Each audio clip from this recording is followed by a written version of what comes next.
kamusta mga chong at welcome po dito sa ating channel. At before we continue, I just want to say hi and hello po sa mga bagong subscriber natin, no? Maraming salamat po sa inyong pag-support at siyempre sa mga matagal na sa atin ay salamat. Nandiyan kayo lagi sa akin sa likod ko. Maraming salamat po sa inyo. Okay? At siyempre, sino pa ba naman hindi pa natin makakalimutan pa ba natin yan? Ang ating mga OFW, mga kababayan mga kababayan natin sa buong mundo actually. At kamusta po kayo? And again, always remind you, please drink water for your health 8 times a day. Oh, kita mo yan ha, parang si Dr. Ong na talaga. Bate, hindi, ito naman wala nang masama kung paalalahanan kayo, di ba? At syempre po, no, binabati ko rin po ng good morning, good afternoon, at good evening. Ang pisa kong gwapo na taga Pampanga o Tarlac. Ano ba yun? Adrian Mercado, mga chong, kamusta ka dyan, pinsan? At sana'y nasa mabuti kang kalagayan. And more power to you. God bless. At sa pamilya mo. Okay? Alright, pag-usapan na po natin ito, no? I guess ngayon na binabalik na naman itong mga kulokoy na to, itong mga congressman, no, ng ating Pilipinas. Dahil nga alam mo dito nakikita natin talaga, no, na kung sino talaga yung para sa akin, no, if you really are or if you really a Filipino proud, no, kung talagang gusto mo tulungan ng Pilipino, hindi yan ang mga gagawin mo. In the first place, ano ba ang ginawa ng mga Duterte talaga sa Pilipinas? EJK? Pinapatay daw yung mga drug addict at pusher? Okay. Pero may batas tayo sa Pilipinas. Buhay pa, gumagana pa. Actually, ang lalakas pa, ang tataba pa ng mga yan, no? Kaya, ang akin lang masasabi, ako yung nagpapatawa lang ng konti, ay our justice system in the Philippines are still okay. Still functioning. Still working. We have the Supreme Court. We have DOJ, di ba? Una, alam natin kung sino yun. But anyway, it's still active. Di ba? Kaya naman ito, base sa Rappler, of course, sino ba naman na Rappler? Anti-Duterte yan. You know that. Pero basahin pa rin natin. No? Total, nasa public naman. More lawmakers urge Marcos government to cooperate with ICC probe into Duterte drug war. Kita niyo yan? So talagang nung una yung mga salot box pa lang, no? At nililigawan nila si Tambaloslos, no? Ay ito naman si Tambaloslos nagpalaglag, no? Masyado kang easy to get. Kaya I guess parang sinusuportahan na. We're not sure, pero the way it's happening right now ay talagang parang easy, no? Easy na lang ang pagpa-file ng mga ganito sa Congress, no? Parang wala nang parang sige lang, sige, no? Show me the money.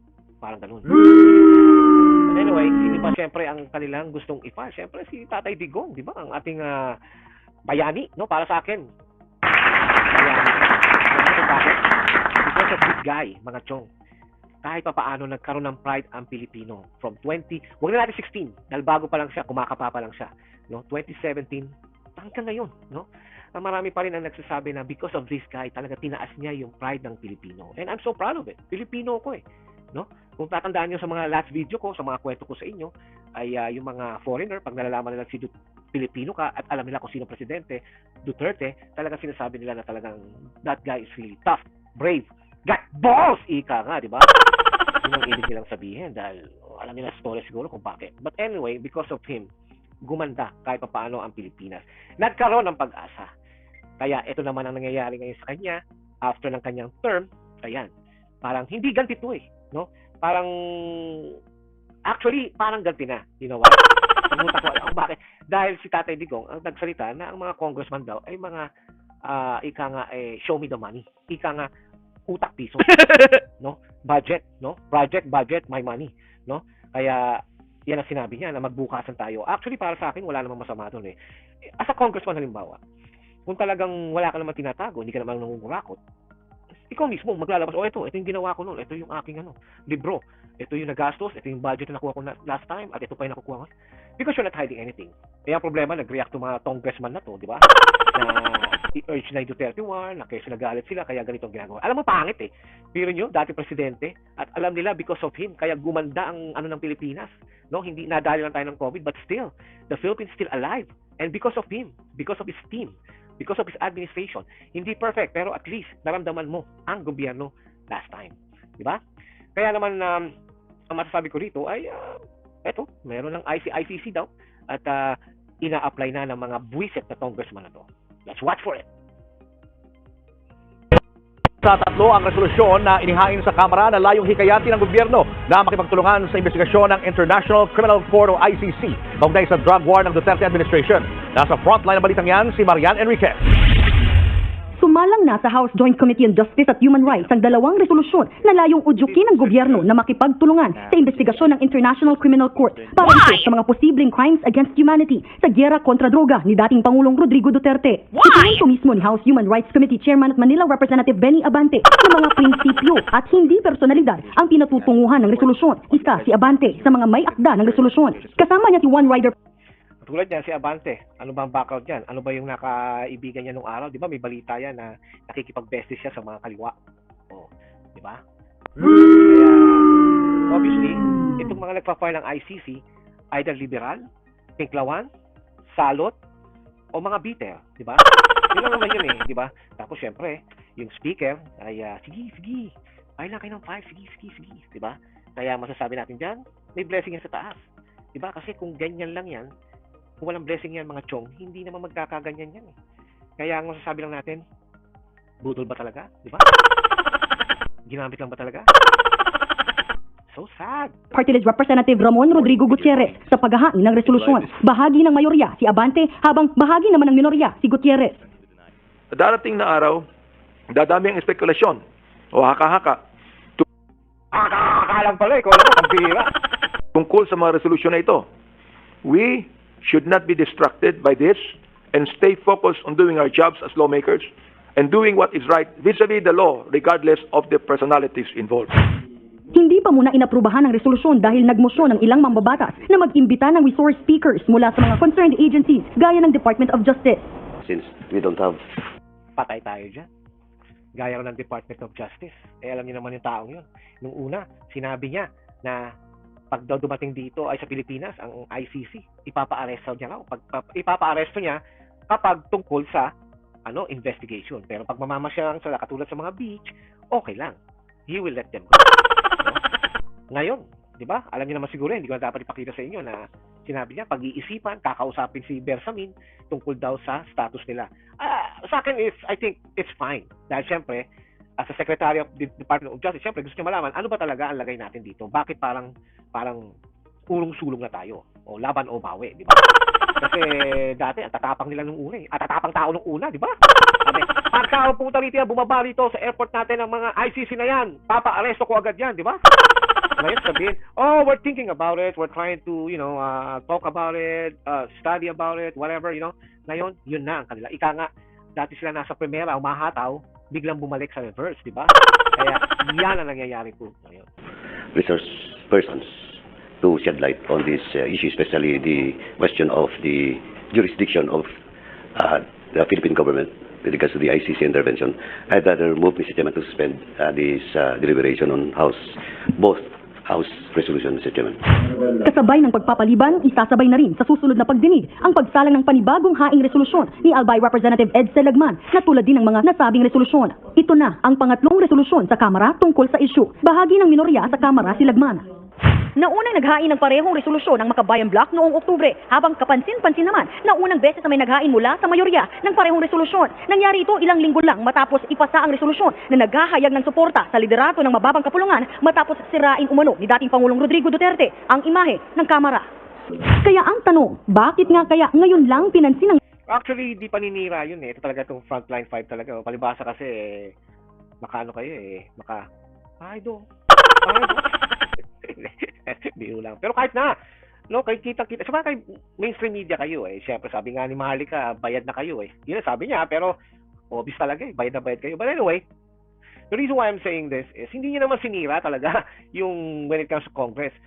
Parang pinalalabas niya lang kung talagang inaano yung anak ko, maglabasan tayo ng libro.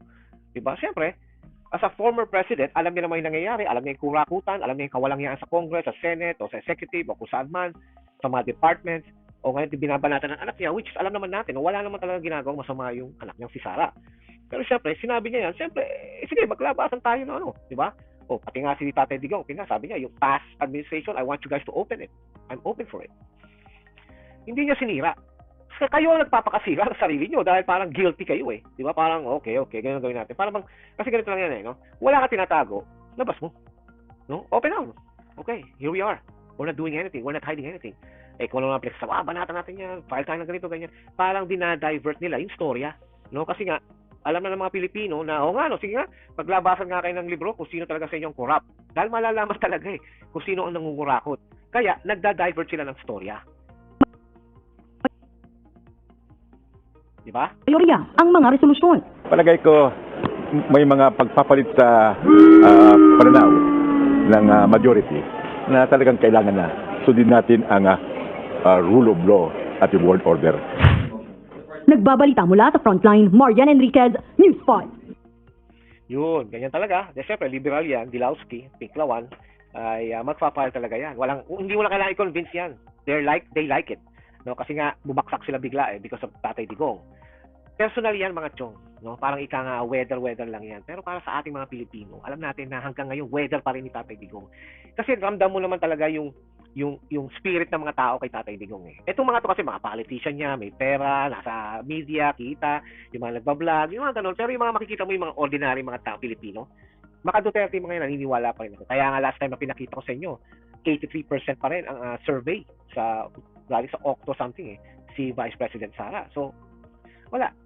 Filipino are the one voicing out. Mga tahimik lang yung mga yan, no? Yung iba kasi dyan, majority dyan, hindi naman talaga nakikinig sa politika. Pero alam nila kung ano yung progress ng ginawa ng past administration. Okay? At syempre, ito naman si ating VP Sara, no? Ay, talaga naman kung hanggang ngayon, kahit ako, message natin yan na sabi niya, huwag daw insultuhin at bigyan ng kahihiyan ng ating mga hukuman. Totoo yun. Hindi dahil sa kinakampihan ko po si VP, hindi dahil sa supporter ako ni VP, hindi yun eh. It just makes sense, di ba? Yun na yun eh. Our justice system is still working. It's not like para tayong Sri Lanka or yung mga ibang country na nagkagera na hindi na gumagana yung kanilang justice system. Yeah, go for it. Let the ICC come in. Pero hindi nga eh. Tama siya. Again, hindi ko siya kinakampihan dito. Yun din ang aking point dito. Siyempre, may iba-iba tayong point, di ba? May point A, point B, point C. Diba? Kaya, sabi niya, sa pamamagitan ng pagpapakita sa mundo na tayo ay naniniwala na mga dayuhan lang ang tanging may abilidad na magbigay ng katarungan at justisya sa ating sariling bayan. Can you imagine that? Foreigner ang magbibigay ng justice para sa ating bayan, sa ating mga Pilipino. Hindi naman tama yun. Eh, kung kami nga mga dito sa Amerika, wala sa ICC. Yung ibang country, wala rin. Oh. Tapos tayo naman mga Pilipino, gusto natin makuha. It's all personal bullshit. It's all politics. Dahil itong mga Duterte kasi, ang mahirap sa kanila, matitino kasi itong mga ito eh. Kaya itong mga demonyo ng lipunan, mga salot ng lipunan, ay talagang they're trying to break them. Diba? What the fuck? That's right. They're trying to break them, they're trying to destroy them. Lalo na si VP, no? Si Tatay Digong, back up na lang yan eh. Parang inaalala niya na yung anak niya, nag-aalala siya. Tatay yan eh. Kung matatandaan niyo po, may mga taong mga nagtutweet na, oh, yes, Tatay Digong, hindi makatiis sa puwet niya, ganyan-ganyan, babalik sa pwesto. Who will not do it kung yung anak niya o pamangking niya o asawa niya or what ay nai-in trouble sa something na hindi naman totoo? Tatay yan eh. Gagawin ng magulang ang lahat para matulungan nilang anak nila. You can't blame Tatay Digong kung gusto niya bumalik sa politika to protect his daughter. That's how it is. At least si Tatay may ginawang katino sa Pilipinas. Eh kung katulad yan ng mga Aquino, babalik dahil lang sa anak, eh medyo ibang istorya na yon. Why? Dahil alam naman niya ang Aquino, wala namang ginawang mabuti yan sa bansa. Sinira pa nga nila. Now, opposite Tatay Digong babalik, fine. Because may history na siya na napaganda niya ang Pilipinas kahit pa paano. Diba? Kaya, VP, we're here for you. Huwag tayo mag-alala sa mga bugok na yan. Respeto ni Vice President Sara Duterte ang posisyon ni Pangulong Bongbong Marcos na pag-aralan ang pag-anib muli ng Pilipinas sa International Criminal Court. Pero paninindigan ni Vice President Duterte ang kanyang posisyon laban sa panghihimasok ng ICC. Alamin natin sa report ni Jason Rubrico live. Jason, magandang gabi. Magandang gabi, ginagalang nga ni Vice President Sara Duterte ang naging posisyon ni Pangulong Bongbong Marcos ukol sa International Criminal Court. Pero binigyang diin ng pangalawang Pangulo na patuloy silang dudulog sa Department of Justice sa kanilang posisyon sa nasabing issue. At least ito si Vice, I don't know how to say it, but she's brave, strong, no? Kung sa lalaki, he got balls, you know? But anyway, what I'm saying is, naninindigan talaga siya. Hindi dahil yung tatay niya ay na-involved sa mga killings, you know, and alam naman natin na Tatay Digong did something, you know, kaya tumino ang Pilipino. Okay? Hindi dahil doon. Naninindigan siya dahil alam niya ang Pilipinas ay may justice system. Yan ang hindi maintindihan ng mga bugok na vloggers at saka yung mga bugok na tweeters. Foreign policy. Nagsalita na si Vice President Sara Duterte sa naging posisyon ni Pangulong Bongbong Marcos na pag-aralan muli ang pag-anib ng Pilipinas sa International Criminal Court. Ayon kay Vice President Duterte, ginagalang niya ang posisyon ni Pangulong Marcos ukol sa ICC. We all should respect the position of the President being the chief architect of foreign policy. So yun po lahat na dapat na posisyon nating lahat. Pero iginiit ni Vice President Duterte na maninindigan siya sa kanyang posisyon laban sa panghihimasok ng ICC. Una nang sinabi ng pangalawang Pangulo na maliban na isang paglabag sa konstitusyon ang payagan ng ICC na mag-imbestiga sa Pilipinas ay pangmamaliit rin ito anya sa mga legal institution ng bansa. That's right, no? Again, hindi ko lang naman siya kinakampihan dito, pero totoo 'yan, no? Parang pang-iinsulto 'yan dahil again, our justice system is working tapos may papasok na ganyan. Ikaw kaya, no? Sabihin na natin na isa kang engineer, no? At you've been working in that company and the company is working great. Walang problema. Everything is normal. And then suddenly may papasok ng iba para lang check-upin. But everything is normal. Walang complaint, walang problema, walang sunog. Ano mararamdaman ng engineer na nagpapatakbo ng plant? Diba? Insulto sa kanya yun. Wait a minute, what the heck? What is going on? Diba? So yan ang mangyayari. Yan ang nararamdaman ni VP Sara. Kasi nga, alam niya, abogado yan eh. Alam niya. I think kung ang justice system natin ay masama na, which is dinudumi lang naman ng DOJ, ay baka siya mismo magsabi, okay, let's bring the ICC here. Pero hindi, malakas pa rin eh. Kaya nga kita mo si Saba. Nakawala na si Saba after 7 years. Oh, pero balita ko, politics din niya, may nagtulak, di ba? Kaya, anyway, I really support that kung ano yung sinabi ni VP Sara. We will continue to reach out to the Department of Justice regarding our Naku, patay tayo dyan, VP. Reach out to the Department of Justice. Alam mo naman kung sino yung tao doon. Good luck na lang po. position on this matter, and we will lay down the legal basis of our position with the DOJ. Sa tanong na kung bakit tila biglang nagbago ang posisyon ni Pangulong Marcos ukol sa ICC, ito ang naging sagot ni Vice President Duterte. Smart. I cannot speak for the President. You need to ask the President on this matter. Oo nga naman. No? Pagka mga ganyan, talungin nyo na si Smart.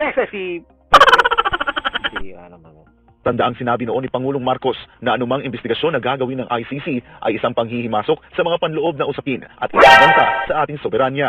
Sinabi rin ng Pangulo noon na hindi makikipagtulungan ang Pilipinas sa ICC sa anumang paraan. Pero ngayon, pag-iisipan lang muna, titignan daw kung ano yung mabuting gawin o tama. See that? So talagang the Duterte is now, parang dinedemolish na talaga sila because of the politics. Kaya ang atin lang po mga chong, no? At para sa mga supporter po ni Tatay Digong din, huwag tayo sumuko, huwag natin pabayaan yan. Kasi alam nyo mga chong, pag nanalo yung mga hinayupak na yan, wala na. Yari na yung Pilipino. Hindi naman sila Duterte. Halimbawa lang, impeach si Vice President, natanggal. Oh, sad to say about Tatay Digong. Nakulong, halimbawa. Sino mahihirapan ngayon? Sino magsasuffer? Yeah, Tatay Digong will be in prison. Pero do you think pababayaan niya sa loob? I don't think so. Diba? Siguro makakalaban niya yung mga pinakulong nila. Pero do you think na kapag nag-successful yung mga salot na yan, no? From Tambalos-Los, si Smugs, Salot ng Bayan, si Budol, ewan ko, baka hawak na lang sa ulo. Anyway, do you think tapos na? Okay na ang Pilipinas? No. Yan ang start ng pagbaksak ng Pilipinas lalo. Tandaan niyo yan. Yan ang times 2 na ginawa ng mga Aquino nung araw. Kaya tayo mga Pilipino, habang maaga pa, kung ganyan titira, we can just voice out. No, ilaban natin yan. Worth it itong ilalaban natin eh. Dahil itong mga taong to, hindi naman mga korupto talaga eh. Tignan nyo na lang yung mga nagrereklamo kung anong background nila. And then say something, di ba? Yun lang po yun. Alright, anyway, another one. Itong ating VP ay gusto na namang i-impeach, no? Even though hindi naman strong enough ang kanilang evidence para ma-impeach ang ating Vice President, no? Talagang puro kalokohan lang talaga ang mga gusto nila mangyari. Kasi nga, mga chong, it's all politics. Number 1, si Tambalos-Los. Alam niyo naman yan, tatakbo yan ng 2028. Tatakbo lang. Baka nga hingali pa yan, sobrang taba niyan. Diba? Kung gusto mo, Tambalos-Los, karera na lang kayo ng takbo ni VP Sara. I'm pretty sure. Uusok ka lang kay VP Sara. Baka wala pa yatang 0.5 kilometers, hingal ka na. Politics lang itong mga chong. Okay? Panoorin na. Mayroon ng plano tungkol sa paghahain ng impeachment complaint laban sa Vice Presidente? Aga natatalakay pa lang ng ilang kongresista ang issue ng impeachment laban kay Vice President Sara Duterte ayon kay House Deputy Minority Leader at Teachers Party List Representative Franz Castro. Why? Subalit niya, hindi naman ito seryosong hakbang sa ngayon. Partikular umanong may kinalaman ito sa paglilipat ng confidential If you guys going to watch the show ni Parking Lot, Parking Lot, si Karen Davila nung in-interview yan si Castro, no? You can tell na hindi sure sumagot si Castro sa bawat tanong ni Karen Davila. Yun ang ibig ko sabihin, mga chong. Alam mo, kung ikaw ay talaga nag-file ng complaint, alam mo yung ginagawa mo. Pero if you going to watch it, talaga makikita mo. Ako, nagpakita na ako sa inyo ng video, taga ABS-CBN. Tinatanong lang siya kung saan nakalagay sa policy or rule na sinabi niya about VP Sara. Wala siyang makikita. Sabi niya, titignan na lang po namin, pag-aaralan na lang po namin. Okay? Doon pa lang, they're just making it up. Well, ganyan talaga ang propaganda nila eh. Ganyan ang mga NPA besties, ganyan talaga yung mga rallyista na sa NPA umaasa. No? Kaya mga chong, we have to be vigilant on our mind. No? Hindi yung sabihan ka lang dito, maniniwala ka. Ang dami. Kung makikita nyo ang mga tweet, no? Talagang masasabi mo, oh my gosh, nag-iisip ba itong taong to? Yun lang ang pwede nyo masabi. funds sa tanggapan ng Vice Presidente mula sa Office of the President noong 2022.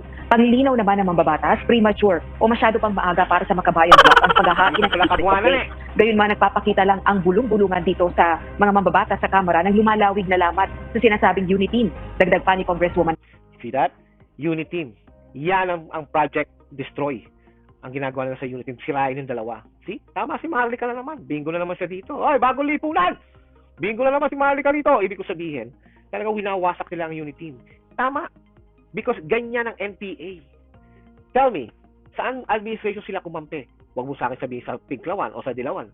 Dahil ultimo yung mga yan, may pakana rin para si Pain nun, si Cory Aquino, sa kudeta. So, these people or these salot are just salot. No? Sila yung tinga sa Congress at sa Pilipino. Kaya sana nga, sa 2025, mawala na yung mga buwisit na yan eh. Castro. Git din ng mababatas, ang isinusulong ng kanilang kampo ay pagpaliwanagin si Vice President Duterte kaugnay ng 125 million pesos na halaga ng confidential funds noong 2022. Partikular na kung saan ba at paano niya ito ginastos. Balik sa iyo, Aga. Ayan po. Ngayon naman, ang ating ipapakita sa inyong video clip sandali ay tungkol naman ito sa sinasabi ni BBM. No? Meron pa tayong susunod na topic dyan, pero ipapakita ko lang sa inyo. Pero talagang you can tell na he got no balls, man. BBM doesn't have balls. Diba? Panoorin natin. In the midst of the impeachment issue, the alliance between President Ferdinand Marcos Jr. and Vice President Sara Duterte remains unwavering. The President assured that they are closely monitoring the developments surrounding the alleged attempt to oust the Vice President from her position. Vice President Sara Duterte, for her part, expresses confidence in the trust President Marcos Jr. continues to place in her, even in the face of impeachment talks. She revealed that this was a matter they discussed before the President left for the United States. Despite their confidence, they are conducting a thorough investigation into the purported attempts to remove her from office. I believe I still have the trust of President Marcos Jr. I still have the trust. Imagine that. Sinabi niya ganun, I still have the trust. No? Instead of saying na, I trust BBM. No? No believe o I still. Diyan pa lang makakita nyo na talagang medyo meron ng umaano kay BP Sara. Pero syempre, professional tong taong to. Hindi to katulad ng iba na patakaw sa kapangyarihan. Siya talagang professionally relationship magaling siya. Kahit na nabubuisit na siya o nai-stress na siya, no? Talagang pinakikita niya na umaano pa siya. Nakikipag-coordinate pa. Even though na alam niya na something is really going on, no? Yan ang BP. Why? Because before he left, I asked him about the impeachment and he told me the truth that he knows about the impeachment. President Marcos Jr. acknowledges that impeachment issues are not uncommon in government, but they remain vigilant and will closely watch developments. He firmly stated that he would not allow the Vice President to be ousted from her position. Sana nga. Lahat naman kami meron ganyan eh. So I don't think it's particularly unusual. I don't think it's particularly worrisome. There will always be an element that will want to change the results of an election. So of course, pinapantayan namin na mabuti because we don't want her to be impeached. We don't want her to. She does not deserve to be impeached. So we will make sure that this is. She doesn't really deserve, man. You know why? Because she really a Filipino who really helped Filipinos. No? Alam natin yan. No? Aminin nyo na yan. Ang problema, sinasabi mo, we don't want her. Why not saying, I don't want her to be impeached? Not on my watch. Diba? Kung talagang you want to say it truthfully, sasabihin mo, I don't want her to be impeached. I don't give a shit. The Congress, the Senate will pass it to me. F that. Scratch that paper to your ass. Diba? Oh, kung gusto mong sabihin yun, bakit mo sinasabi, we don't want her to be impeached? Who are they? Or who are you guys? Tambaloslos? Smugs?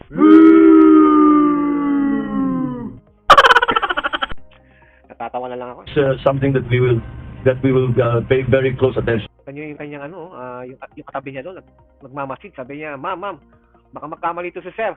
Anong gagawin ko? Ha? Di ba yan yung bata ni Smug? Ha? Yan yung sasabi ni Marika, yan daw yung bata ni Smug. Kumikinis na nga yung balat. Mukhang nagpapabelo na. Laki na kinikita. Anyway, ganun po talaga. No? Ang conclusion po natin yan ay dahil sa mga ito. Ito ang mga nagtutulak para mapasa ang ICC at ma-impeach. Sabi nga nila, no matter what, no, kahit itulak ng Congress ang ICC, ang impeachment, nakakaibudol. BBM ang desisyon. Ito lang ang masasabi ko, no, para sa akin sa reaction ko. If BBM agree on that, gulo yan. Sigurado yan, 100%. I'm not saying it's the military or what, because we know, or we knew, yung military na bubuisit na rin sa BBM administration dahil sa pinaggagawa nila. And then, madadagdagan pa yan, ICC, impeachment. We know that ICC ay tinutulak lang yan ng mga salot. No, that's not the Filipino who are pushing it. Pangalawa, yung impeachment. Sino nagtutulak ng impeachment? Ayan, sa picture na yan. Diba? Yung sa kaliwa, dahil may pangarap tumakbo. Yung sa kanan, beses-beses kunyari, dahil gusto lang ituloy ang sweldo sa mga NPA. Dahil nawala sila sa Congress, mawawala sila ng kita, they have to do illegally, underground, para kumita. Kaya mga chong, all I can say right now is, let's be vigilant na kailangan tingnan natin mabuti, pag-aralan natin mabuti. Dahil itong mga taong to, they are trying to divide the country. Wala na. Para sa akin, wala nang unity. Sira na. It's already broken. From the very, yung nangyari yung last year, ayan na, nag-upisa na. Okay? Let's just support or protect our VP Sara dahil siya lang. No? Siya lang ang leader talaga na pwede nating asahan na ibalik yung pride ng Pilipino. Siya lang. Name a person na ngayon sa politika ang pwede katulad ni Tatay Digong na matapang. Name it. Lagay niyo po sa inbox. Okay? Alright. Alright. There you go.